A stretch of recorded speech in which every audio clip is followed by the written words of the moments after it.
क्या are you saying कि remedies करना से आप मोक्ष से दूर जा रहे हो? क्योंकि आप क्या कर रहे हो, अपने कर्मों के कटने की स्पीड को कम कर रहे हो ना। आपने मकान खरीदा, फर्स्ट आपने वहाँ गृह प्रवेश किया, तो आपका फर्स्ट फेस्टिवल होली नहीं होना चाहिए। क्योंकि होली तो चीज़ ही कैसी है, होली का दहन में तो इस दिन आपके पास नेगेटिविटी आ भी सकती है अगर आप ध्यान नहीं रखते हैं तो, और अपनी ढंग के उपाय करके अपनी नेगेटिविटी को ख़त्म भी कर सकते हैं शरीर की। हाँ बिल्कुल। Now it's coming to the persons जो घर में रह रहे हैं, नज़र कैसे उतार सकते हैं? उसके 2-3 तरीके हैं जो जनरली मैं नमक तो मैंने बताया ही आपको। नमक से आप एंटी क्लॉकवाइज 7 बार आप पुराणों में जाइए, वेदों में जाइए, अगर ऋग्वेद अथर्ववेद यहाँ आपको कुछ लिखा मिले पुराने एंशिएंट स्क्रिप्चर्स में, क्लासिकल्स में, तो आप उपवास कीजिए। अगर वो कहीं नहीं मेंशन्ड है ना तो वो उपवास मत कीजिए। होली को बहुत अलग अलग तरीकों से, अलग अलग नज़रियों से देखा जाता है। तो होली जनरली बोला जाता है कि नेगेटिविटीज़ को हटाने का। So I take it like that. या होली आ जाती है, होली के दिन में बहुत नेगेटिविटी आ जाती है। I wanted to learn more about the from astrological way कि कैसे क्या कर सकते हैं। Hello everyone, welcome back to the Vedant zone. जो आज का हमारा पॉडकास्ट है वो बहुत ही इंपॉर्टेंट है और बहुत ही स्पेशल है क्योंकि हमने होली के लिए स्पेशली बनाया है। वो शूट किया है हमने आचार्य रीना शर्मा जी के साथ, जो कि globally acclaimed astrologer and vastu consultant है।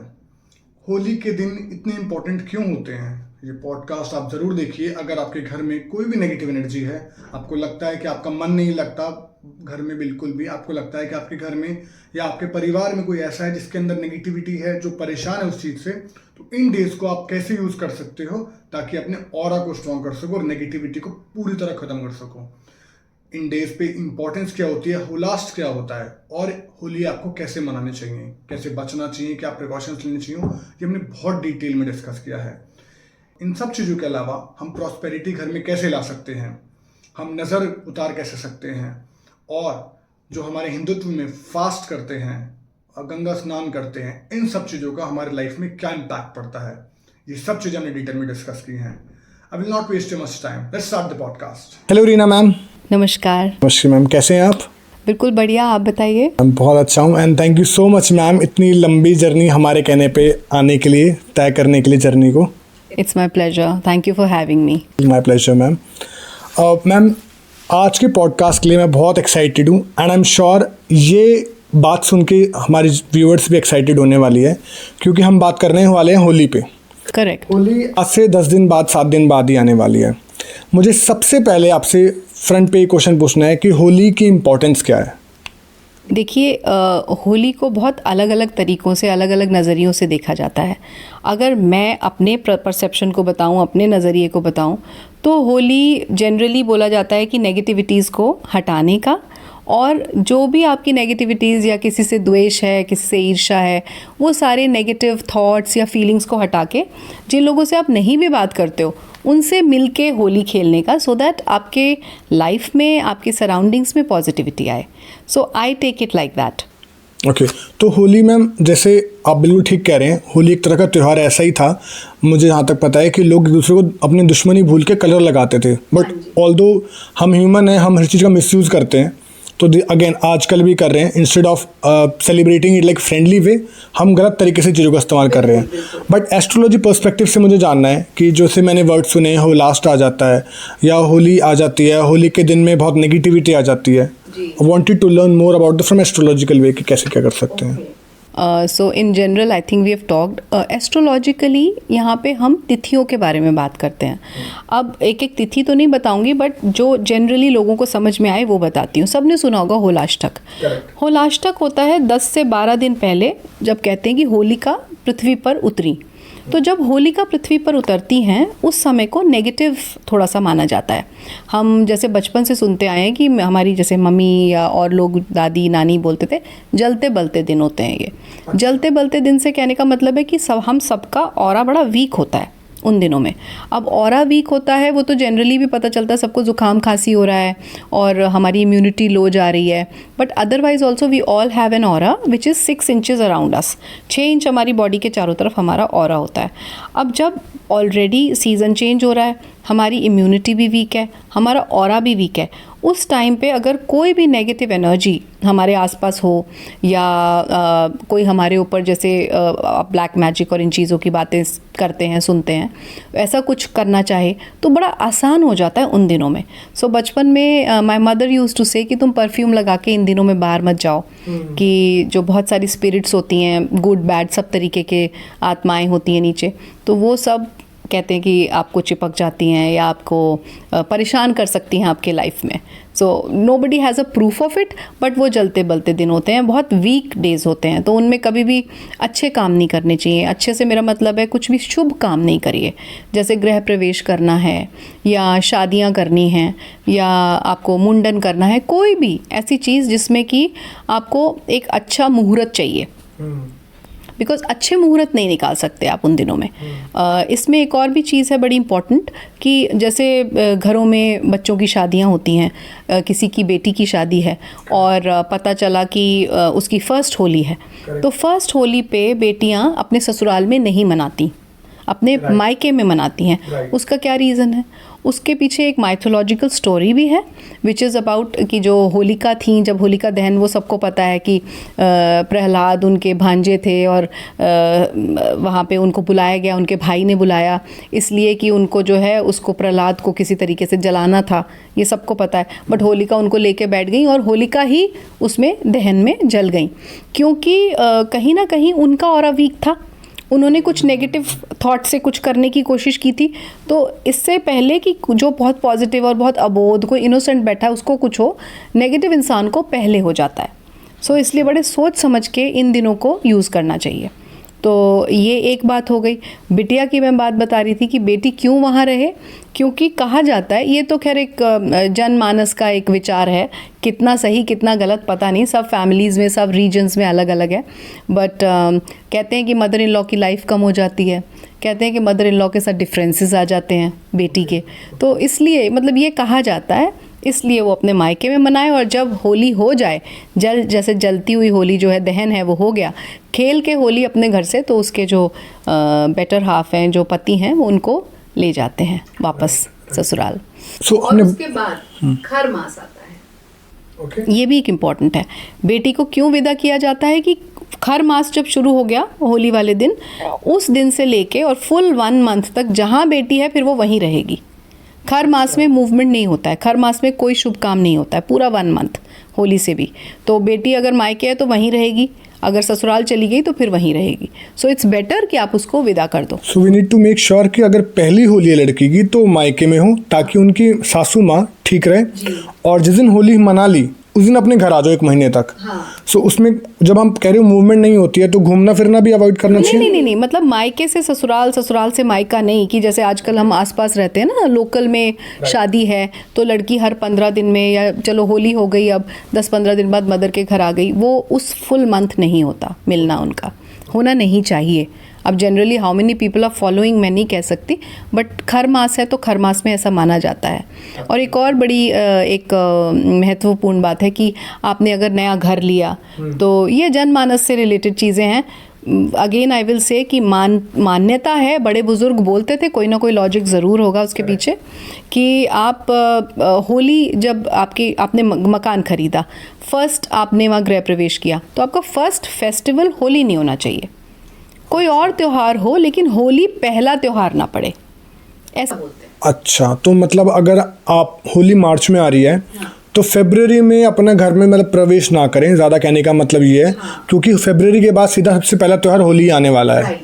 ओके. दिवाली आए या कोई और त्यौहार आए, लेकिन होली निकल चुकी हो उसके बाद आप गृह प्रवेश करें तो बेटर है. तो अब क्योंकि ऑब्वियसली कई लोग जो कर चुके होंगे, can we do something for them? कुछ पॉसिबिलिटी है उनके लिए, ताकि वो जो गलती कर चुके हैं सुधार लें उसको? हाँ बिल्कुल, उसके लिए एक बड़ी प्रैक्टिकल पॉसिबिलिटी है, जो प्रैक्टिकल रेमेडी मैंने निकाली है, कि भाई अगर आपका गृह प्रवेश होली से पहले हो गया और होली आपकी पहला त्यौहार पड़ रहा है, तो आप उस दिन या 2 दिन होली के उस घर में मत रहो, पेरेंट्स के घर चले जाओ, कहीं घूमने चले जाओ, कुछ भी कर लो, उस घर में मतलब आपने मनाई नहीं ना, दैट्स द लॉजिक. सो उस घर में आपने होली नहीं मनाई. अंडरस्टूड. सो हमने बहुत सारी बातें करी है मैम, और मैं सबसे पहले पॉइंट पे आऊँगा जो और आप बता रहे थे. तो जैसे कि आपने बताया 6 इंचेस का ऑरा होता है, और होलास्ट के टाइम पे हमारा ऑरा वीक हो जाता है. You also mention spirits negativity आ सकती है. तो एक लाइन क्या इस लाइन से डिराइव कर सकते हैं कि नेगेटिविटी तो हर वक्त रहेगी, बट होलास के टाइम पे आपका ऑरा वीक हो जा रहा है करेक्ट। और इसलिए आ जाएंगी। Is this understanding correct? जितने भी ये एंजाइम्स हैं या जितने भी बैक्टीरिया है, वायरस है, ये पूरे टाइम एनवायरनमेंट में रहते हैं, लेकिन हमें कब अटैक करते हैं? जब सीजन चेंज हो रहा है, क्योंकि तब हमारी इम्यूनिटी वीक है। सिमिलरली उसी समय हमारा ऑरा वीक है, उसी समय ये चीज़ें हमारे ऊपर ज़्यादा असर करेंगी। And specifically to those people जिनकी कुंडली में भी पिशाच योग या नज़र दोष इस टाइप की चीज़ें हैं, उनके ऊपर डेफिनेटली असर करेगी। इसलिए उनको तो थोड़ा और ज़्यादा बच के रहना चाहिए। तो इस योग के बारे में आने से पहले मुझे जानना है कि अगर किसी का ऑरा, क्या कर सकते हैं कि होली को यूज़ कर सकते हैं क्या कि ऑरा स्ट्रांग हो जाए हमारा? बिल्कुल बिल्कुल। होली जैसे मैंने कहा जलते बलते दिन, ऐसे ही दिवाली के भी जलते बलते दिन होते हैं। दिवाली के अलग रिचुअल्स हैं, we will not talk about them right now, but Holi के मैं आपको डेफिनेटली बता सकती हूँ कि आपकी कुंडली में जो आपका लगन है, 12 लगन होते हैं। एक तो 12 लगनों के हिसाब से एक चीज़ करी जाती है जो मैं बताऊँगी आपको एक एक करके। दूसरा, हम एक कॉमन रेमेडी है, एक लग्न स्पेसिफिक रेमेडी है। कॉमन रेमेडी है कि जब हमारा जो होलिका दहन होने जा रहा है, उस दिन शाम के वक्त आप आटे से अपना उपटन कीजिए। आटे से उस उपटन को निकाल के अपने शरीर से, आपने तेल यूज़ किया, आटा यूज़ किया, और फिर आप एक पेड़ा बना लीजिए। ठीक है। उसको आप चुपचाप, मतलब दुनिया तो क्या कहेगी ना आप क्या डाल रहे हैं, तो जब होलिका दहन हो रहा है तो उस पेड़े को आप जाके अपने हाथ से उसमें डाल दीजिए अग्नि में। तो वो एक ऐसी रेमेडी है जो लाइफ लॉन्ग तो नहीं कहूँगी, बट फुल ईयर आपको छोटी छोटी बीमारियाँ, ज़ुकाम, खांसी, ये वो छोटे छोटे इन्फेक्शंस जो होते हैं उससे बचाव करेगी। ये एक ऐसी रेमेडी है, इट वर्क्स, और ये बहुत कम लोगों को पता है। ओके, तो अगर जैसे हम बड़े हैं तो खुद कर सकते हैं, क्या मदर या फादर बच्चों के लिए कर सकते हैं ये चीज़? मदर कर सकती है, क्योंकि मदर का डीएनए, फादर का भी डीएनए है, बट मदर ज़्यादा कनेक्टेड होती है, तो मदर बच्चों के ऊपर से उपटन उतार के ये कर सकती है। तो आई गेस ये बहुत ज़रूरी चीज़ है करने के लिए लोगों को। ठीक है, other remedy which you are telling me ma'am के जो लग्न वाली कर सकते हैं? हाँ जी, लग्न बेस अगर हम बात करते हैं तो उसमें हम शुरू के जितने भी लगन हैं, 12 लगन, हम एक एक करके उसके बारे में बात करेंगे। तो सबसे पहले हम मेष लगन की बात करते हैं। अगर हम मेष लगन की बात करें जो कि एरीज है, अगर आपकी कुंडली में नंबर 1 लिखा हुआ है फर्स्ट हाउस में, तो आप मेष लगन है। उसमें आपको आम की लकड़ी उस दिन उस जलती हुई होलिका दहन में डालना है। तो अगर आप वो करते हैं तो आपका लगन, कहीं ना कहीं आप अपने लगन के लिए अपनी कुंडली के हिसाब से रेमेडी कर रहे हैं। सो वो again it will provide you safety, सबसे ज़्यादा प्रोटेक्शन और सेफ्टी प्रोवाइड करेगा नेगेटिविटीज़ से। दूसरा, हम आते हैं वृषभ लगन की बात करें तो कहीं ना कहीं आपको गाय का घी जो बिल्कुल देसी गाय का ऑर्गेनिक जो घी होता है वो आप थोड़ा सा डालें, तो उससे आपको प्रोटेक्शन मिलेगा। अगर हम मिथुन लगन की बात करते हैं, यानी कि जेमिनाई, जहाँ नंबर 3 लिखा है, वहाँ पे आपको जटा वाला नारियल डालना है। ओके। और फिर हम आते हैं कर्क पे, यानी कि कैंसर, जहाँ नंबर 4 लिखा हुआ है फर्स्ट हाउस में, तो आपको मूंगफली डालनी है। मूंगफली का तेल भी डाल सकते हैं, मूंगफली भी डाल सकते हैं। ठीक है। यानी कि वहाँ नंबर 5 लिखा है, मतलब लियो, तो आप डाल सकते हैं मिट्टी का तेल। मिट्टी का तेल थोड़ा सा भी डालेंगे तो आपको प्रोटेक्शन रहेगा पूरे साल भर आपकी हेल्थ के लिए और नेगेटिव एनर्जीज से, और बेसिकली आप बहुत जल्दी से अफेक्ट नहीं होंगे नेगेटिविटी से। फिर आता है वर्गो, यानी कि कन्या। अब वर्गो और कन्या, यानी जहाँ नंबर 6 लिखा हुआ है कुंडली में फर्स्ट हाउस में, वहाँ पे आप मिट्टी का तेल डाल सकते हैं। फिर से ये दोबारा से रिपीट हो रहा है, लेकिन ये कन्या लगन वालों के लिए भी है। फिर हम बात करेंगे लीब्रा, यानी कि तुला। अब तुला और लीब्रा जहाँ नंबर 7 लिखा हुआ है, या फिर आप देखेंगे तुला का साइन होगा, तो वहाँ पे वो लोग डाल सकते हैं सूखे चने। सूखे चने आप घी में भिगो के रख दीजिए एक रात पहले, उनको आप एक मुट्ठी सिर्फ डाल दीजिए उस आग में, जलती हुई आग में। सो वो इफेक्टिव रहेगा, बहुत अच्छा रहेगा। अब हम स्कॉर्पियो पे आते हैं, यानी कि वृश्चिक, जहाँ नंबर 8 लिखा हुआ है। आप लोगों को सिर्फ छोटा सा कपूर डालना है। देसी कपूर डालेंगे भीमसेनी नहीं तो बेटर रहेगा। हाँ, वो ज़्यादा अच्छा रहेगा, वो ज़्यादा इफेक्टिव होता है। उसके बाद हम धनु की बात करते हैं। धनु मतलब सेजिटेरियस। तो सेजिटेरियस जहाँ नंबर 9 लिखा हुआ है, आप लोगों को शमी की लकड़ी, लेकिन वो शमी की लकड़ी उसी दिन नहीं लेनी है, आपको कम से कम 15 से 20 दिन पहले या 1 महीना पहले तोड़ कर रखनी है। जब वो बिल्कुल ड्राई हो जाए तब आप उसको उसमें डालिए, तो वो बहुत इफेक्टिव रहेगी, नेगेटिविटी दूर करती है। इसके बाद हम आते हैं मकर लगन पे, यानी कि केप्रिकॉन असेंडेंट, जहाँ नंबर 10 लिखा है।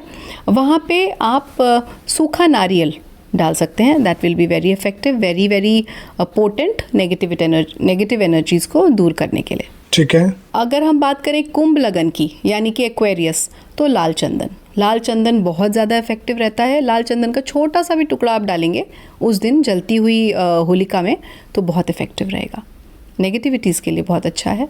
फिर लास्ट जो भचक्र की आखिरी जो लगन है या आखिरी असेंडेंट है, दैट इज़ मीन और पाइसिस। उसमें कोई भी ऑयल, चाहे वो सोयाबीन का हो, चाहे मूंगफली का हो, चाहे नारियल का हो, वो थोड़ा सा ऑयल डालिए। ठीक है।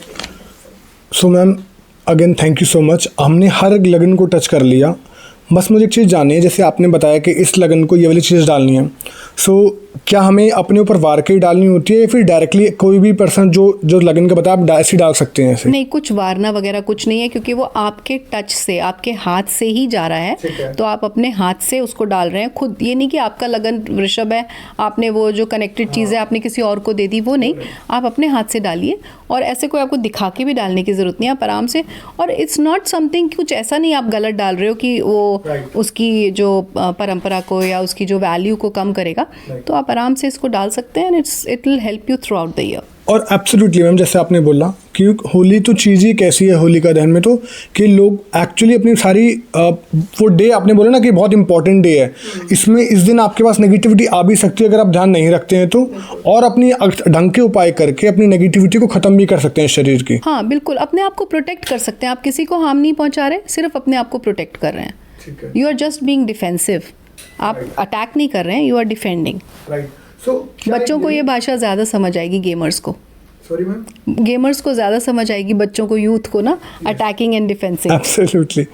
तो बस मुझे एक चीज़ जाननी है, क्या यही रीज़न है क्योंकि जो आपने बोला हो लास्ट है और 10-12 दिन में लोगों को ध्यान रखना चाहिए, out of curiosity I am asking कि क्या इसी वजह से ही लोग जो ये सब कर रहे हैं, या फिर मतलब क्या रीज़न क्या है कि अचानक से हमारा ऑरा कम हो जाता है, या फिर हम इन चीज़ों के लिए बहुत प्रोन हो जाते हैं, या फिर जैसे आपने बताया कि मदर बोलती थी परफ्यूम लगा के मत जाओ, मेरी मदर भी कहती थी आज के दिन बाहर नहीं निकलना, ठीक है, कोई सर के ऊपर से वार के चला जाएगा, ठीक है, कोई नज़र उतार के ले जाएगा, और अगर एक बार ये चीज़ हो गई तो आप ज़िंदगी भर भुगतते रहो। तो कोई रीज़न, स्पेसिफिक रीज़न है या फिर क्या क्या तरीका क्या इन चीज़ों से बचने का? देखिए, मैं अगर आपको बहुत खुल के बताऊं तो बचने का तो कोई तरीका है नहीं। कोई तरीका है नहीं। ये जो हम रेमेडीज़ भी बता रहे हैं, ये बस हम इसलिए कर रहे हैं कि जैसे कहते हैं ना, हमने प्रिवेंटिव एक वैक्सीन लगा ली। लेकिन जब आप प्रिवेंटिव वैक्सीन लगाते हो, सपोज टाइफॉइड की या चिकन पॉक्स की बच्चों को लगवाते हैं, तो क्या 100% हम उससे बच जाते हैं? हम कभी नहीं बच पाते हैं। वो चिकन पॉक्स तो होता ही है, बट उसकी डिग्री बड़ी कम हो जाती है कि हम उसे सस्टेन कर पाते हैं। एक होती है मृत्यु, एक होता है मृत्यु तुल्य कष्ट। तो यहाँ वो डिफरेंस है। अगर मैं आपको ये रेमेडीज़ बता रही हूँ, इसका मतलब ये बिल्कुल नहीं है कि नहीं आप तो बिल्कुल अब सेफ गार्ड हो गया आपका, नहीं बहुत बढ़िया आप खुले में घूमो, ऐसा नहीं है। क्योंकि इससे सिर्फ डिग्री कम होती है। डिग्री कम हो गई, आपको उतने लेवल पे शायद अटैक नहीं हो पाए, या उतने लेवल पे आपका, अगर आपका ऑरा वीक है, आपकी कुंडली में भी कॉम्बिनेशंस हैं कि ऑरा वीक है, सो हो सकता है कि उस लेवल पे ये रेमेडीज़ करने से आपके ऊपर असर ना आए उतना नेगेटिविटी का, क्योंकि हर कोई नहीं नेगेटिविटी कैच करता। बट अगर आपकी कुंडली वीक है, आपके प्लैनेट्स ऐसे प्लेस्ड हैं, तो आप पकड़ सकते हो। तो why not, you know, might as well do these remedies. Ma'am एक बात और बता रहे थे, जब एक राक्षस योग शायद मैम पिशाच योग, ये पिशाच योग क्या है? पिशाच योग राहु और शनि और मंगल, इन तीनों के कुछ कॉम्बिनेशन से बनता है। अब अगर हम योगों की बातें करेंगे ना, तो वो बड़ी अलग अलग तरीके से बनती हैं, बट ये 3 प्लैनेट्स इन्वॉल्व होते हैं फॉर श्योर। तो जहाँ राहु, शनि, चंद्रमा और मंगल, ये कहीं ना कहीं नेगेटिवली अगर अफेक्टेड हैं आपकी कुंडली में, उनका प्लेसमेंट होगा या उनके दृष्टियाँ होंगी कैसे भी, और ट्रांजिट में भी वहीं उसी तरीके के प्लैनेट्स एक्टिवेट हो जाएं और वो घर एक्टिवेट हो जाए। कुंडली के 3 घर हैं जिनको हम दूस्थान कहते हैं, 6वां, 8वां और 12वां। वहाँ से रिलेशन बन रहा है, अफ्लिक्शंस आ रही हैं, तो इसके कॉम्बिनेशंस हैं। जब हम कहते हैं कि आपकी कुंडली में पिशाच योग है या आपकी कुंडली में नज़र दोष है, तो फिर उनको हम कुछ बहुत ही स्पेसिफिक रेमेडीज़ से कोशिश करते हैं कि उनकी डिग्रीज कम हो जाएं 100। लेकिन इसके लिए कभी भी किसी पंडित के पास जाके कि आपकी कुंडली में पिशाच योग है, जाके पूजा मत करवा लेना। वो कभी कोई फ़ायदा नहीं है। बिकॉज अगर आपको फीवर है, मैं हमेशा हर एक से, मेरे क्लाइंट्स भी देख रहे होंगे ना, तो वो सोचेंगे मैम सबको बोलती हैं, अगर आपको फीवर है, आप पैरासीटामोल लोगे, पंडित खाएगा, आप खाओगे ना। सो अगर आपको दिक्कत है तो आपको कुछ ऐसी रेमेडीज़ करनी है, कुछ ऐसे कर्म करने हैं जिनसे कि वो दिक्कतें कम हों, कम डिग्री में आए। सो मैम, अपने इफेक्टिव रेमेडीज़ दे के हमें एक ऑरा तो स्ट्रॉन्ग कर दिया, बट अब हम घर की बात करेंगे। घर के लिए हम क्लिनजिंग के लिए इन दिनों में या फिर जनरल डेज में भी क्लिनजिंग के लिए या शुद्धि के लिए क्या कर सकते हैं?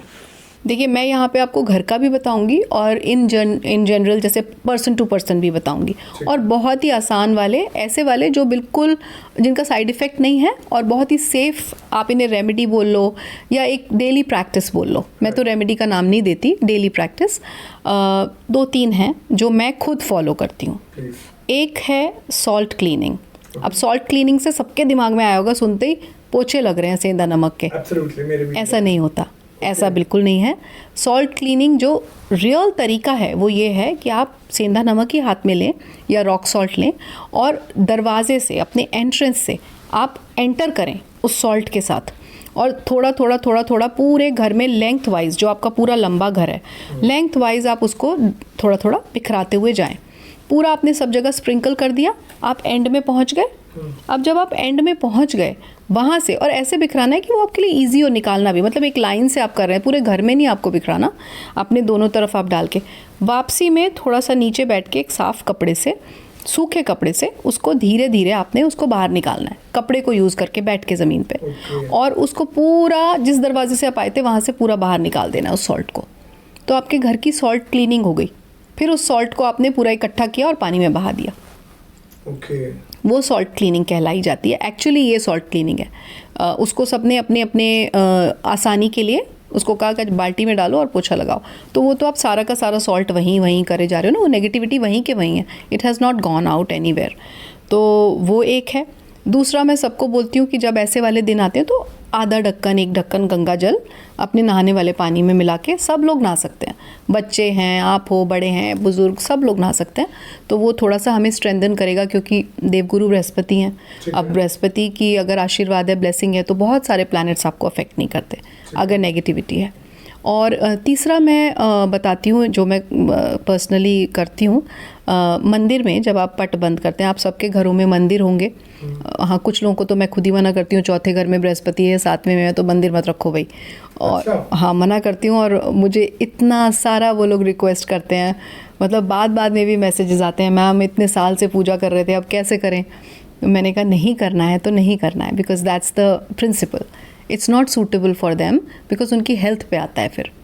सो ऐसे बड़े एक हैं, अगर सुनेंगे वो हांगकांग में हैं, 72 ईयर्स ओल्ड हैं।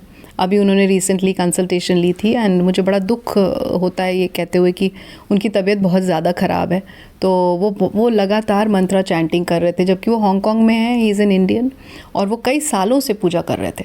अब मैंने उनकी पूजा छुड़वा दी है, और वो रोज़ एक सुबह मैसेज आता है उनका कि मुझे बहुत इनकम्प्लीट लग रहा है, but I am not feeling guilty of it, क्योंकि मैंने जो कहा या करा उनकी भलाई के लिए बोला। I will never ever do anything wrong to anybody, क्योंकि that will be the last thing. मेरी आत्मा, मतलब मेरे एथिक्स से बाहर मुझे जाने नहीं देती। सो मैंने उनको मना किया। 7th हाउस में जिनका जुपिटर है उनको भी मना करती हूँ, 5th हाउस में है उनको भी मना करती हूँ, पूजा मत करो। There are reasons behind that. So कहाँ थे हम? पूजा वाले। हाँ, पूजा पे। सो पूजा, जब जिन के घर में मंदिर है वहाँ पे रात को जब आप पट बंद करते हैं, शयन में भेजते हैं भगवान जी को, तो आप थोड़ा सा पानी रखें, किसी भी चीज़ में रखें। चांदी की कटोरी है तो बहुत बढ़िया, नहीं तो कांच की कटोरी में, किसी में भी रखें, और वो पट बंद कर दें। और जब सुबह आप उठें तो उस जल को पूरे घर में स्प्रिंकल करिए थोड़ा थोड़ा, क्योंकि वो तो एक बड़ा रिलीजियस, बड़ा पायस, बड़ा होली वाटर बन चुका है, एक बहुत ही ऐसा जल जिसको कि आप एक अमृत का नाम दे सकते हैं, और ख़ुद भी पिएं, घर में बच्चों को, सबको पिलाएं। So that is something you should always do. ये 3 चीज़ें मैं खुद पर्सनली डेली करती हूँ, तो मैं हमेशा ये रेकमेंड करूँगी। On this I would say ma'am, मेरी मदर भी एक टाइम पे करती थी। अब तो खैर मेरी मदर जो है मतलब नीचे रहती है, हम ऊपर रहता हूँ। फिर हम छोटे छोटे थे, मुझे अचानक से याद आया कि मदर डेली हमें सुबह सुबह, और बेटा ये पीना है जल, और साथ में तुलसी का पत्ता, मतलब शायद ही कोई डे गया होगा कि तुलसी का पत्ता और वो जल हमने। अब आपने ये एक्सपीरियंस शेयर किया, आप मुझे बताइए आप बचपन से लेके अब तक कितना बीमार पड़े? I don't think so. मतलब मुझे कोई ऐसा याद नहीं है कि मैं जल्दी बीमार पड़ता हूँ। मतलब ठीक है, नॉर्मल। तो देखिए हाँ, मतलब ऐसा कुछ भी नहीं है कि मेजर नहीं है मेरे पास कुछ भी बताने का।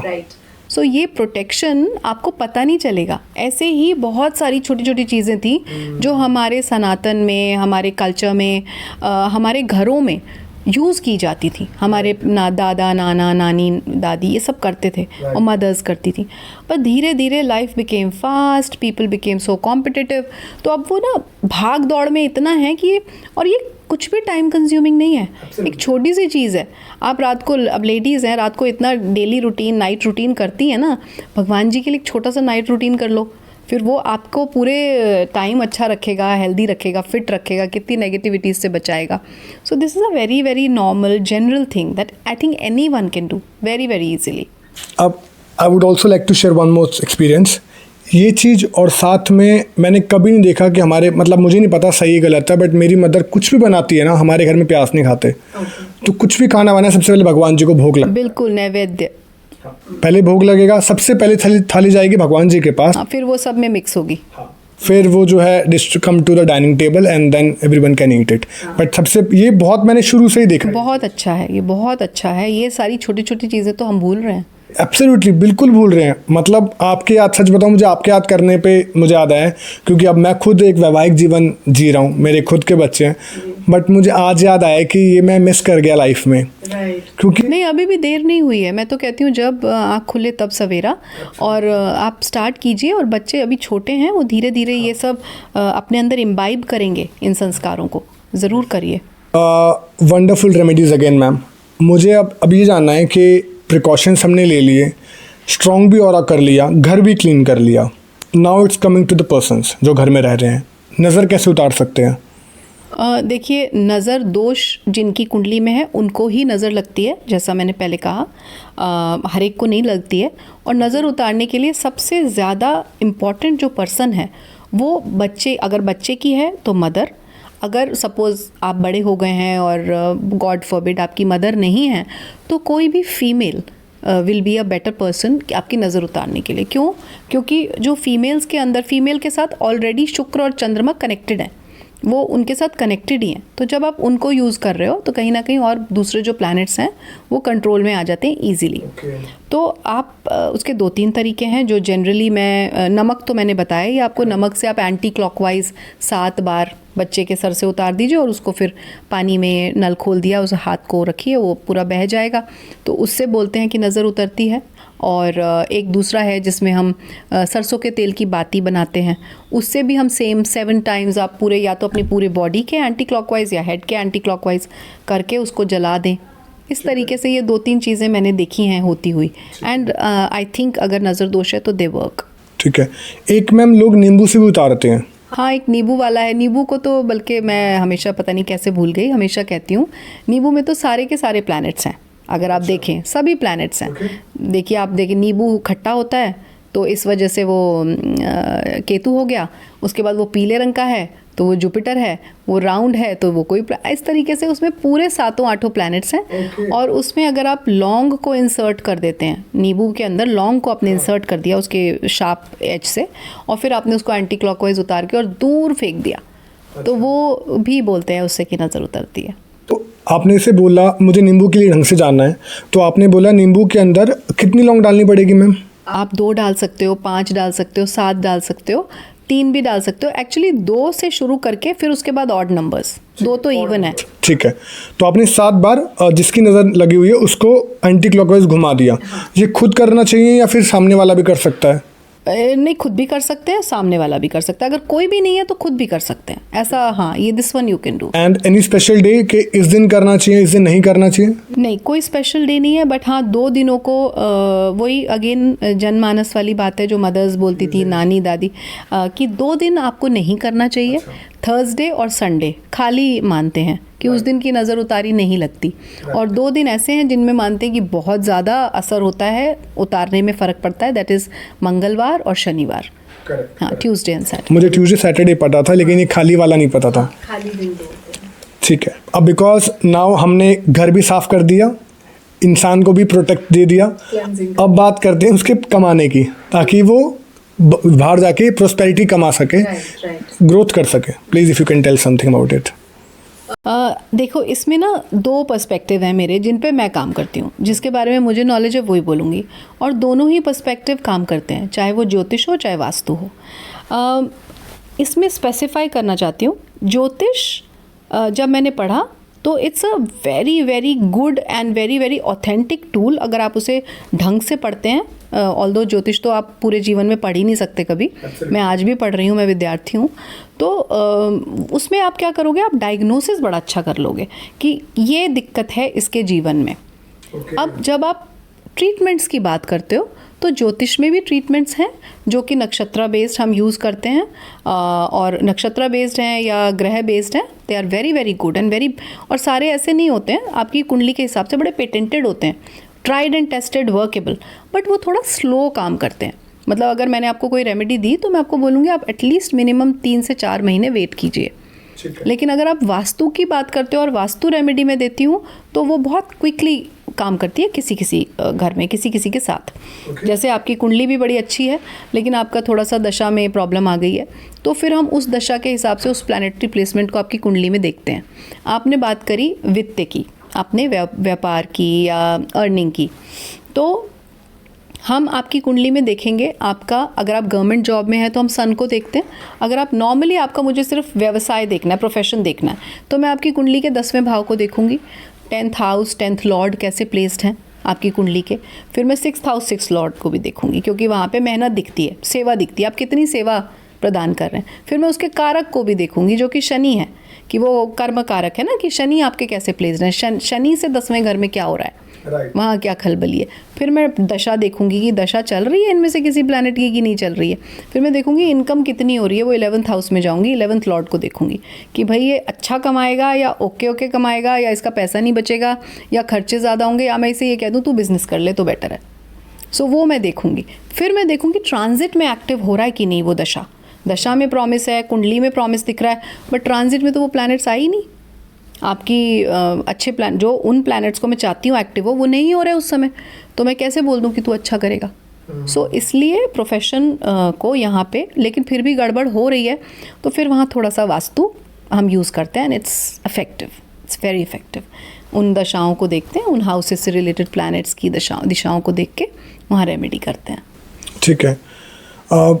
इसी बात से मैम मुझे एक चीज़ जाननी है कि जैसे हम बात कर रहे थे, एक तो मैम मुझे आपकी बात से ही समझ आ गया कि कुंडली है तो बहुत ख़तरनाक चीज़, मतलब जिस तरीके से आपने घरों को देख के बता दिया कि इस घर में ये लिखा है, मुझे लग रहा है पूरी की पूरी हमारी जन्म जो पूरा जीवन है हमारा कुंडली में लिखा हुआ है।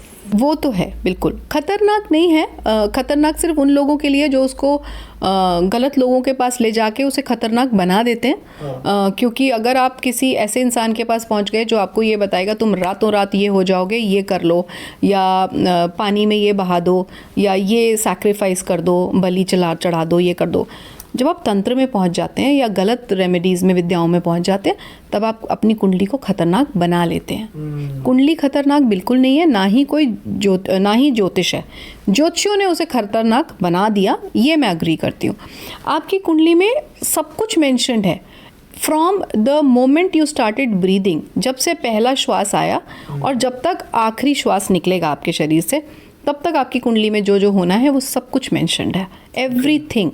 बट इसका ये बिल्कुल मैं मतलब नहीं कहूँगी कि सब कुछ डेस्टाइंड है 100% और आप कुछ नहीं कर सकते। देखिए, जो आप लेकर आए अपनी जर्नी में पिछले जन्म से, वो तो आपका प्रारब्ध था, उसमें तो आप कुछ नहीं कर सकते। आपको नहीं पता आपने पिछले 1000 जन्मों में या 2000 जन्मों में क्या किया, गलतियाँ करी, अच्छा करा, बुरा करा, लेकिन आज तो आपको पता है मैं अच्छा कर सकता हूँ, बिकॉज आज जो कर्म करोगे वो आपका फ्यूचर बनाएंगे, मे बी नेक्स्ट जन्म बना रहे हैं, क्रिएट कर रहे हैं। अब इस जन्म में जब हम भोग रहे हैं, हम बीमार पड़ रहे हैं, हमारा एक्सीडेंट हो रहा है, हमारे नुकसान हो रहे हैं, तो वो हम पिछले जन्मों के कर्मों का फल भोग रहे हैं, या कहो कर्म काट रहे हैं। वो हमारे जब कर्म सारे कट जाएंगे ना, और हम रेमेडीज़ नहीं करेंगे, हमारे कर्म तभी कट रहे हैं, तब हम मोक्ष को प्राप्त होते हैं। सो क्या आर यू सेइंग कि रेमेडीज करना से आप मोक्ष से दूर जा रहे हो? एग्जैक्टली, क्योंकि आप क्या कर रहे हो, अपने कर्मों के कटने की स्पीड को कम कर रहे हो ना. You got it right. अब अगर मैं भोग रही हूँ, लेकिन फिर यहाँ पे ना एक डिस्क्लेमर है या क्लॉज है. क्लॉज क्या है, कोई मर रहा है सपोज, और उसके मरने की अभी दशा नहीं आई है, उस समय वो उतना ना सफ़र करे. घर वाले तो यही चाहते हैं ना भाई सफरिंग ना हो. करेक्ट. तो वो रेमेडी करते हैं बेचारे. करेक्ट. तो उसमें हम भी रेमेडीज़ देते हैं कि भाई सफ़र ना करे उसको. ये जो हमें स्वरूप मिला है ना, शरीर स्वरूप मिला है, इसमें पीड़ा होती है. शरीर स्वरूप में पेन है. करेक्ट. हम सब सोल्स हैं at the end of the day. Soul की जर्नी है. लेकिन जो चोगा पहन के हम आए हैं, जो हमने ये जामा पहना है शरीर का, इसमें तो दर्द हो रहा है और वो बर्दाश्त नहीं हो रहा. जब वो बर्दाश्त नहीं हो रहा तो रेमेडीज़ वर्क करती हैं. इसीलिए मैं कहती हूँ रेमेडीज़ को only use as an SOS thing, not always. ये नहीं कि हर चीज़ में रेमेडी घुमा दी. सिर्फ SOS जहाँ लगे बहुत ज़रूरी है वहाँ करिए. मैम मेरे पास 2-3 क्वेश्चंस हैं, थोड़ा ब्रेक करते हैं. हाँ. सबसे पहले एक तो मुझे ये जानना है कि जब आपने बोला कि रेमेडीज़ तभी करें जब SOS है, मुझे कब पता चलेगा कि अब SOS है, अब एस्ट्रोलॉजर के पास मुझे जाना चाहिए? जब आपको लगे कि बहुत क्रिटिकलिटी आ गई है लाइफ में और मैं हैंडल नहीं कर पा रहा और मैं उसे बर्दाश्त भी नहीं कर पा रहा, तब मुझे रिसर्च करनी चाहिए एक अच्छे एस्ट्रोलॉजर के लिए. जैसे आप नॉर्मली गारमेंट्स खरीदने के लिए, कपड़े खरीदने के लिए और सर्विसेज खरीदने के लिए रिसर्च करते हैं, ऐसे रिसर्च करिए. और फिर एक अच्छे, अगर आपकी डेस्टिनी होगी, वो भी मैं बोलूँगी अगर आपकी डेस्टिनी होगी तो आपको राइट टाइम पे राइट आपको डायरेक्शन गाइडेंस मिल जाएगा. तो वो आपको जब बिल्कुल आपको लगे ना आप बर्दाश्त से बाहर है, that is the time you should take. Even fever के लिए भी मैं बोलती हूँ, जब आपको लगे फीवर बहुत चढ़ रहा है, 102 103 हो रहा है, तब दवाई लें, नहीं तो बॉडी अपने आप हील करती है. ठीक है. गर्म पानी पीजिए, फीवर उतरेगा. Right, that make sense.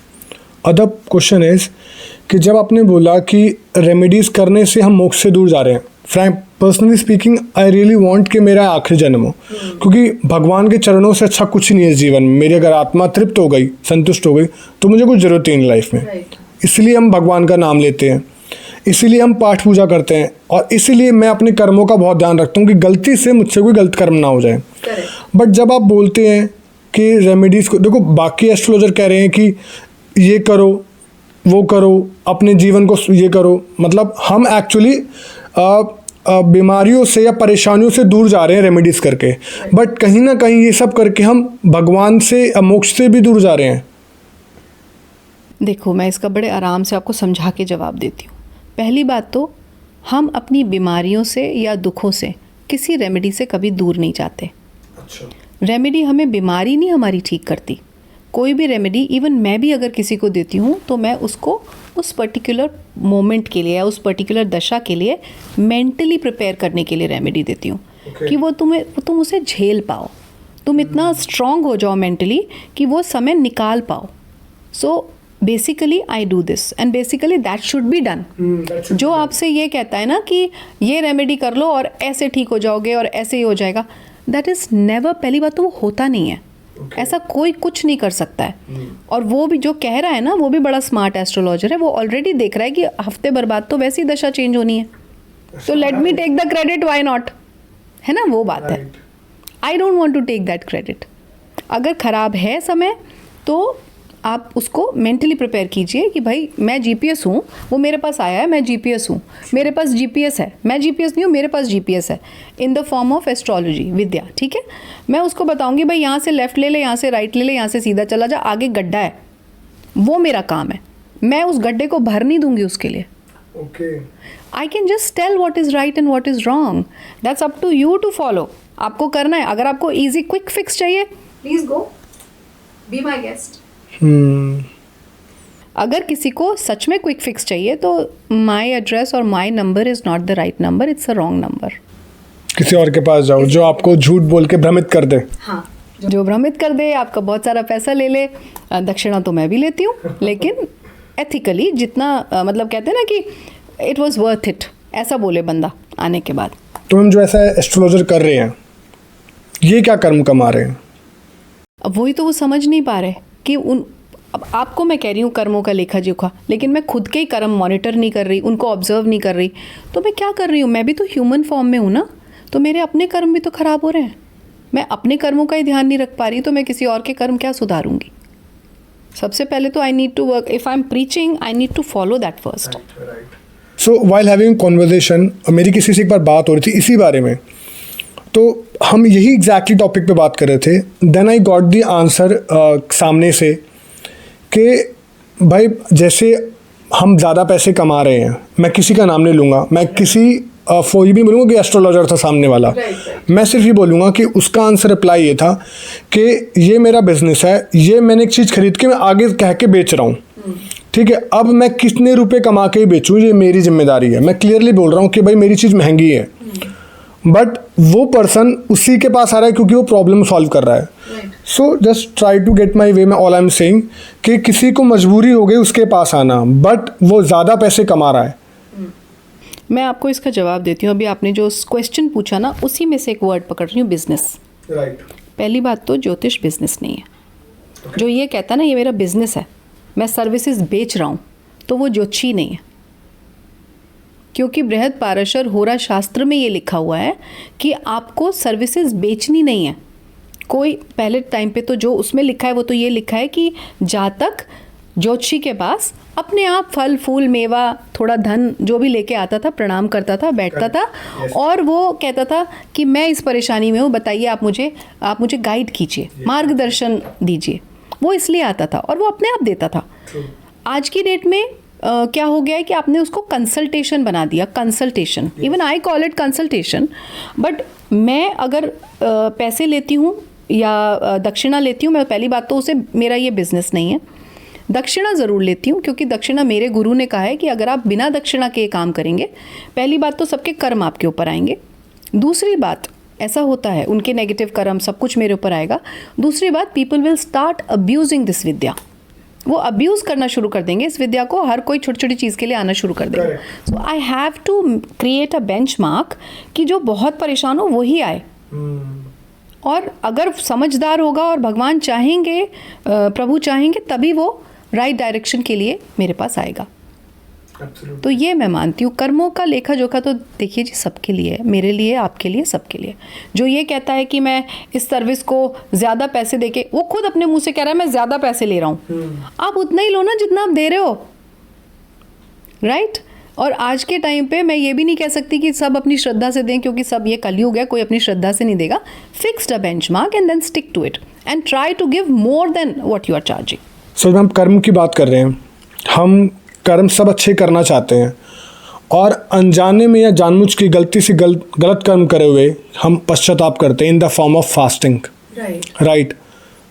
क्या सही तरीका है कि मतलब मैं आज किसी को नुकसान पहुंचा के आ रहा हूँ, गलत बोल के आ रहा हूँ, और मेरा कल का फास्ट है हनुमान जी का या मेरा बृहस्पति देव जी का फास्ट है, क्या इम्पैक्ट कर रहा है लाइफ में? कुछ भी नहीं, कुछ इम्पैक्ट नहीं करेगा. You must be surprised.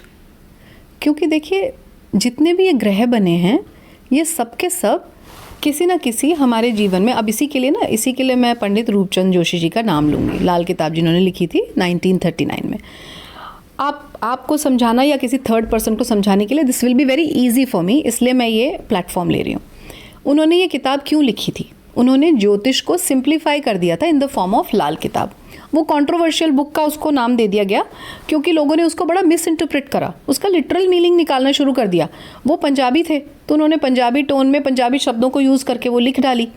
अब उसमें उन्होंने मतलब अजीब अजीब थोड़े वर्ड्स यूज़ करे हुए हैं कि मतलब मैं क्या बोलूँ, तो वो उनको सुन के लोगों ने लिटरल मीनिंग उठा लिया. बोल दीजिए कौन से मतलब थे.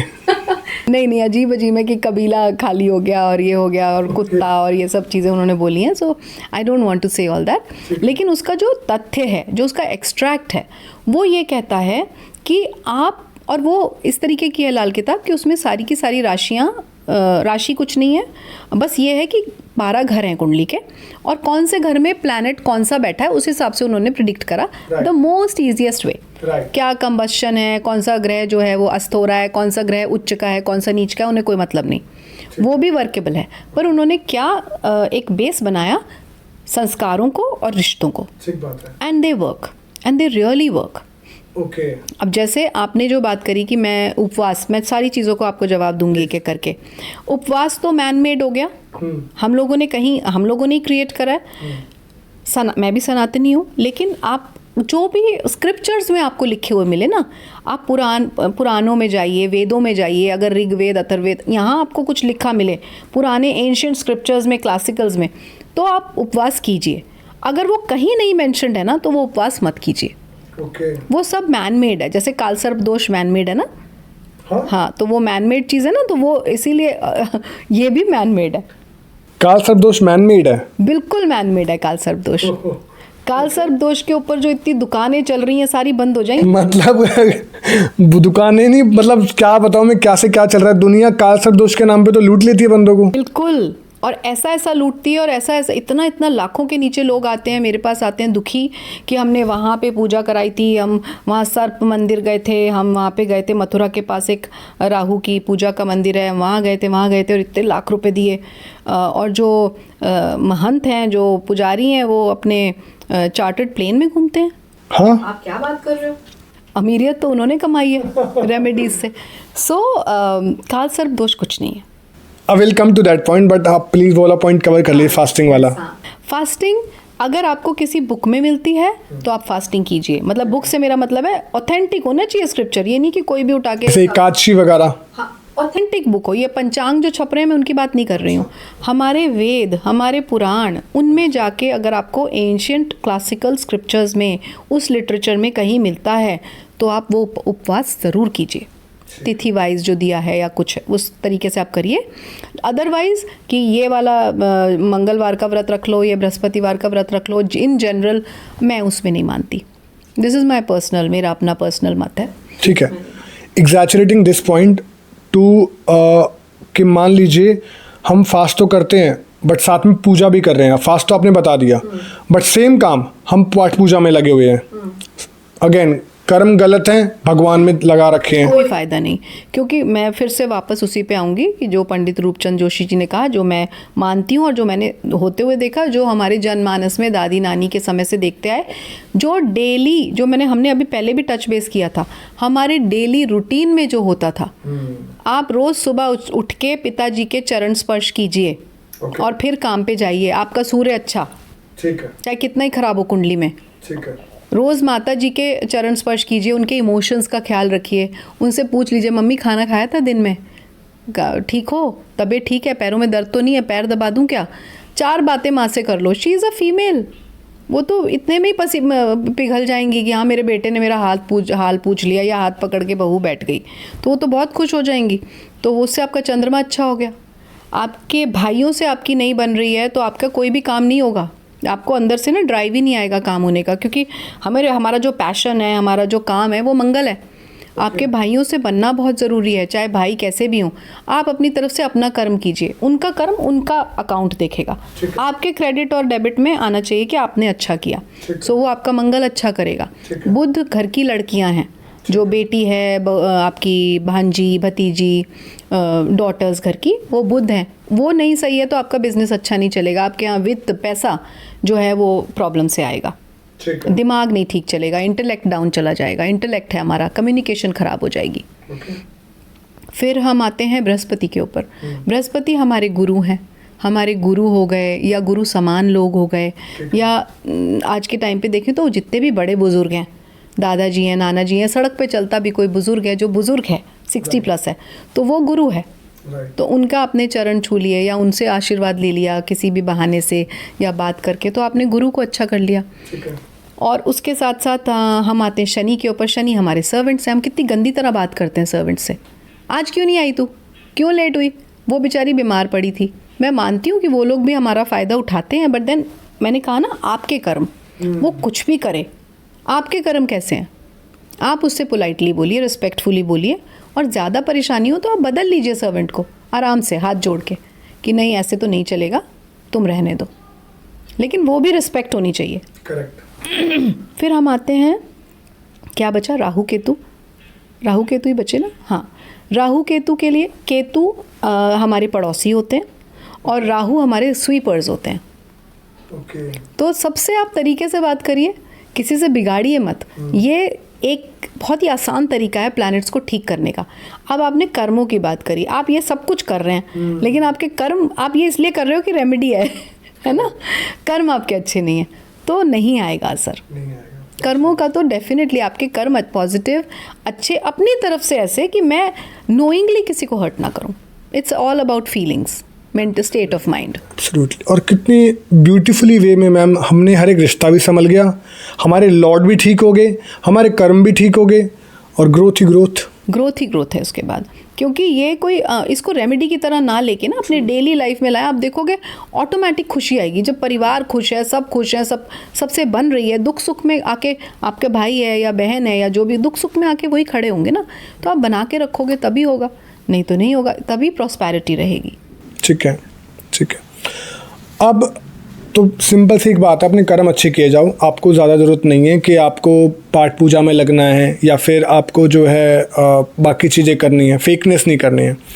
जो स्नान हम करते हैं मैम, गंगा जल का स्नान, त्रिवेणी का संगम में जो अभी चल रहा था, अब वही बात है. अब मेरे को ऑल्दो इसका आंसर मिल गया है जो आपने इतना अच्छी बात बताई है. तो वही है कि आप चाहे कितने भी गंगा स्नान कर लो, बट अगर आपके खुद का मन साफ नहीं है ना, अंदर मैल है, तो गंगा भी इसको नहीं धो सकती. Right, absolutely right. और मैं हमेशा ये कहती हूँ, जो अभी महाकुंभ चला 144 साल बाद, और दुनिया दूर दूर से महाकुंभ में नहाने आ रही है, फॉरेन कंट्री से आ रहे हैं इतने सारे लोग, यहाँ से भी सब जा रहे हैं. मैं उनकी मान्यताओं को नहीं कहती कि वो दूषित हैं या वो गलत कर रहे हैं, बट मेरा मत है कि कुंभ हम सबके अंदर है. हम सबके अंदर ही ब्रह्मा विष्णु महेश हैं. हम सबके अंदर ही जो त्रिवेणी है वो है. उसको समझना, उससे कनेक्ट करना, यूनिवर्स से कनेक्ट करना, सबकॉन्शियस से अपने कनेक्ट करना इज़ महाकुंभ. अगर आप वो नहीं कर पा रहे हैं तो महाकुंभ की भीड़ में जाके और डुबकी लगा के अगर आपको वो फील हो रहा है कि मैंने अपने पाप धो लिए और कर्म आपके अच्छे नहीं हैं, तो वो बिल्कुल मेरे हिसाब से it's an absolute no. Right. और जो अभी हम इसके पहले बात कर रहे थे, आपने एक पाठ पूजा वाली बात की, उसको मैं करेक्ट करूँगी. पाठ पूजा ऐसा नहीं है कि पाठ पूजा नहीं करना चाहिए. पाठ पूजा 3 प्लैनेटरी प्लेसमेंट्स हैं जुपिटर के, जो मैंने आपको बताया, 5th 7th एंड 4th, जिनको मैं मना करती हूँ कि बहुत पाठ पूजा नहीं करनी है. देखिए, जितनी आपकी श्रद्धा है, जितना आप आराम से कर सकते हो, और जिसमें आप सच में उस ऑलमाइटी से कनेक्ट कर रहे हो. वो अगेन भगवान को ना अलग अलग नाम दिए हैं. कोई अल्लाह, कोई खुदा, कोई भगवान, कोई शिव, कोई माता, कोई कहेगा जीसस, हर एक. पर again this is a very very personal, मेरा अपना परसेप्शन है, मैं किसी के ऊपर नहीं थोप रही. मेरे हिसाब से it's just a super power. वो एक ऊपर पावर है जिसको हमने नाम दिए हैं, मैन मेड. मैं दुर्गा कहूँगी, आप शिव कहेंगे, कोई कुछ और कहेगा. मेरे हिसाब से वो एक पावर है, वो डिवाइन पावर है, डिवाइन हेल्प है, which is always available for anybody and everybody जो एथिकल है, ईमानदार है और अच्छे कर्म करता है. आप देखेंगे वो इंसान को कितना भी डूब रहा होगा ना, उसको एक तिनका ज़रूर मिलेगा. And that is because of that almighty. उसका कोई नाम नहीं है मेरे हिसाब से. तो उसको हमेशा मानना चाहिए और अपने कर्मों को अच्छा रखें, एथिकल रहें. Right.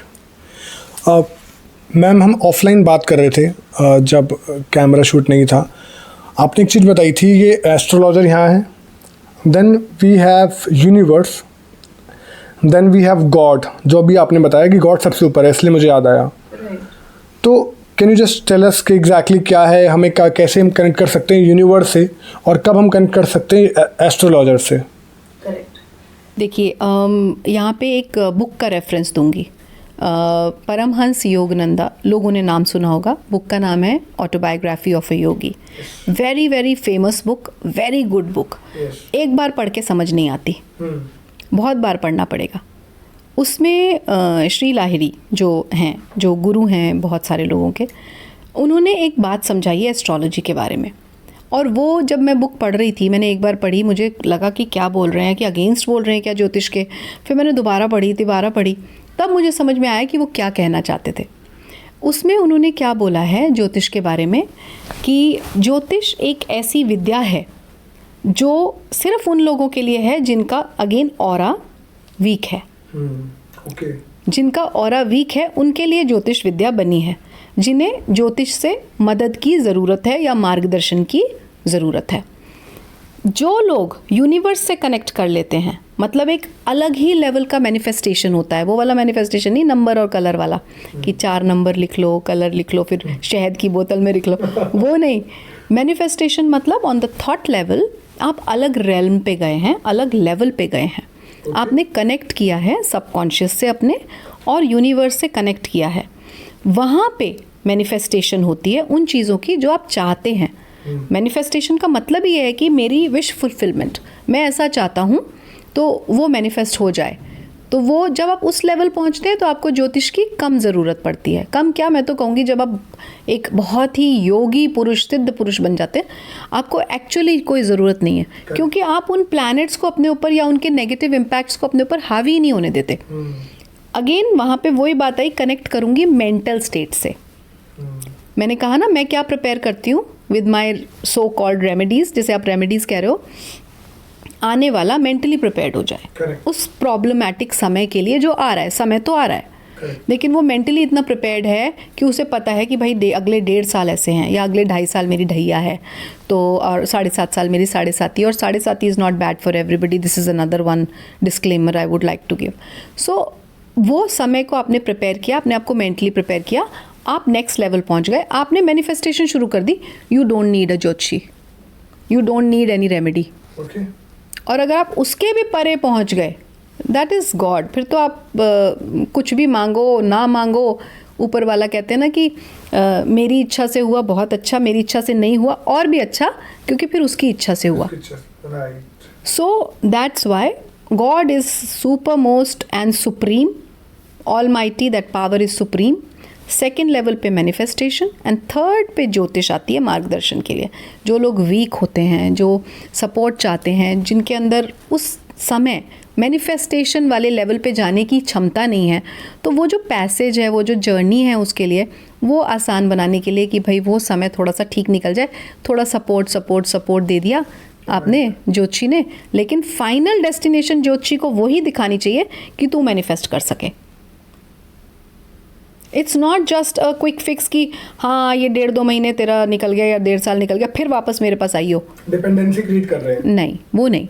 You are creating a platform, a positive road map for that person. आपने उसको ब्लूप्रिंट दे दिया उसके जीवन का, भाई ऐसे है। अब वो उसकी श्रद्धा, उसका मन, वो फिर भी ना माने। ऐसे लोग भी मैंने देखे हैं जो मैं मना करती हूँ, मेरे पास मत आओ भाई, मैम फिर से कब से आपको फिर से कब आएँ। मैंने कहा नहीं आने की ज़रूरत है। नहीं मैम फिर भी। मैंने कहा अच्छा एनुअली आ जाना, फिर क्या बोलूँ। So that's the thing that happens with me all the time. मैं उनको मना कर रही हूँ, मैं प्रिपेयर कर रही हूँ। पीपल मस्ट बी वॉचिंग, अब देखेंगे तो बोलेंगे कि मैम ऐसे बोल रही, बट बहुत सारे लोगों को मैंने मना करा। But you said it annually, but यहाँ मुझे लगता है अब लोग कहते हैं कि अगले हफ्ते आ जाओ। That's abusing, you are abusing ज्योतिष, एस्ट्रोलॉजी को अब्यूज़ कर रहे हो रोज। बहुत सारे मैंने ऐसे साइकोपैथ्स, मैं साइकोपैथ्स बोलती हूँ, जो देखें कि हर चीज़ देख के करेंगे, हर चीज़ ऐसे नहीं होता है, नहीं होना चाहिए। You are playing with your kundli, और फिर वही है ना वो रेमेडी, ये बहुत इतना मार्केट में सब कुछ, I call it a market place only, बाजार बना दिया पूरा। Even ma'am this was my question I was about to ask you कि हमें कब देखनी चाहिए। जैसे आजकल डेली हॉरोस्कोप चल गया है, मैं इस पे आने वाला था कि दुनिया डेली हॉरोस्कोप देखती है, वीकली हॉरोस्कोप देखती है, फिर मंथली हॉरोस्कोप, फिर ईयरली हॉरोस्कोप। सो उनका काम हो गया कि हॉरोस्कोप बनाना, और देखने वालों का काम हो गया कि आज मेरे साथ ये वाला होने वाला है, आज मेरे साथ वो होने वाला है। कितना सही है मैम ये सब कुछ। देखो आपको मैं ना समय बताती हूँ प्लैनेट्स का, उससे आप खुद आंसर दोगे मुझे, मैं नहीं दूंगी। शनि एक राशि में 2.5 साल रहता है। ठीक है। बृहस्पति एक राशि में 12 महीने 13 महीना रहता है। ठीक है। उसके बाद हम और नीचे आए, मंगल करीब 1.5 महीना, 1.25 महीना रहता है। फिर सूर्य और शुक्र 1 महीना के करीब रहते हैं। आपका मरकरी और भी थोड़ा कम, 28 दिन 27 दिन रहता है। फिर उसके बाद में धीरे धीरे नीचे आए, चंद्रमा 2.5 दिन रहता है। तो आपका कहने का मतलब है कि मैं आपको अगर हर दूसरे दिन बताऊंगी, मैंने आज का बताया फिर कल का भी बता रही हूँ, चंद्रमा तो मूव ही नहीं करा। करेक्ट। कैसे चेंजेस आ जाएंगे जब कोई प्लैनेट ही नहीं मूव करा। जब एक राशि में शनि 2.5 साल तक है, कैसे चेंज हो जाएंगे आपके वो। मैक्स टू मैक्स अगर मैं किसी को कहती हूँ तो हाँ, बृहस्पति मूव कर जाएंगे 1 साल बाद, तो कुछ चेंजेस आपके जीवन में आ सकते हैं, उनके लिए हम बात कर सकते हैं इफ़ यू आर रियली कीन। नहीं तो उसकी भी ज़रूरत नहीं है। समय बदलता है, दशा इतनी लंबी लंबी है। 19 साल की शनि की दशा है। 19 साल की शनि की दशा के लिए मैं बोलूँ कि नहीं तुम हर हफ्ते मेरे पास आओ, doesn't make sense to me at all. महादशाएं लंबी लंबी हैं। मरकरी की 17 साल की है, जुपिटर की 16 साल की है, और शनि की, राहु की 18 साल की। आप बताओ मैं कैसे किसी को बोलूं कि नहीं तुम हर हफ्ते, हर दूसरे दिन, हर 15 दिन में। हद से हद अगर प्लैनेट्स मूव करेंगे, ज़्यादातर जो मूव कर जाएंगे तो वो साल में कर जाएंगे, 6 महीने में कर जाएंगे, बट फिर भी उससे कोई बहुत खास फ़र्क नहीं आने वाला जीवन में। जब जीवन में फ़र्क आए, समय बदल रही है, मैं कहती हूँ दशा बदलेगी तो दिशा बदलेगी, that is the time and you are feeling weak and you are vulnerable, और आपको बिल्कुल इमरजेंसी, आप बर्दाश्त नहीं कर पा रहे, तब आप ज्योतिषी के पास जाइए, नहीं तो उस कर्म को काटो। So daily horoscope is a kind of scam. It is a scam as per me. I got to know today. मतलब मैं तो हैरान हो गया, मतलब सच में लोग कितना, और लोग गुमराह हो रखे हैं। इवन थैंक यू भगवान जी ने मुझे इस फील्ड में डाल दिया कि I got to meet so many intellectual people. मतलब मुझे भी आज तक कुछ और ही लगता था। नहीं देखिए, वो आपकी बात नहीं है, मेरी भी बात हो सकती है, किसी की भी बात हो सकती है। तभी मैं कहती हूँ कि half knowledge is dangerous and no knowledge makes a person superstitious, ये मैं हमेशा कहती हूँ। थोड़ा सा ना इस सब्जेक्ट को 99 रुपीज़ वाला कोर्स नहीं, बट बुक्स में से थोड़ा सा पढ़ें, थोड़ा सा नॉलेज गैदर करें कि एग्जैक्टली ये है क्या। क्या मतलब, आप जब किसी ज्योतिष के पास जाओ तो आप उसको क्वेश्चन कर सको, भाई तुम ऐसा बोल रहे हो तो क्यों बोल रहे हो। मेरे पास सारे बड़े इंटेलेक्चुअल, बड़े पढ़े लिखे, बड़े समझदार लोग आते हैं, बट कुछ कुछ ऐसे भी होते हैं जो बहुत वेल टू डू हैं, बाहर बैठे हैं, बहुत पैसा है, लेकिन उनको फिर इसीलिए फिर उनकी गलती नहीं मैं मानती जब वो एक बहुत नेगेटिव फ्रेम ऑफ माइंड में मेरे पास आते हैं विदाउट ट्रस्टिंग मी। वो स्टार्ट ऐसे होती है कॉल कि they are not trusting me, they come with a negative frame, but and ऐसे होती है कि as if you know they are my best friend. समय मुझे ज़्यादा देना पड़ता है, उन्हें समझाना पड़ता है, क्योंकि एक इम्प्रेशन है, एक एक्सपीरियंस कैरी कर रहे हैं वो, और वो experience 90% of the Janata is giving them. Right. So I don't blame anybody for that kind of feeling they are carrying negativity towards this profession. Whereas profession में कोई कमी नहीं है, ज्योतिष में कोई कमी नहीं है, कमी ज्योतिषियों में है, और कमी आप में है कि आप पहचान नहीं पाते सही गलत। Amazing, ma'am. Before we end this podcast, one last question from my side. आपने एक चीज़ बताई थी अभी कि कर्म मैंने अच्छी कर ली तो मेरा बहुत कुछ ठीक हो गया, बट मेरे को किसी की ज़रूरत नहीं पड़ेगी अगर मैं यूनिवर्स से कनेक्ट कर गया तो। बिल्कुल। इज़ देयर एनी वे जैसे मैं कनेक्ट कर सकता हूँ, और मैनिफेस्टेशन से किससे भी, क्या कोई सही तरीका है? Because I can read a lot of way from the internet, 369 लिखना शुरू कर दो, वो कर दो। I want to know from you कि क्या सही तरीका होना चाहिए।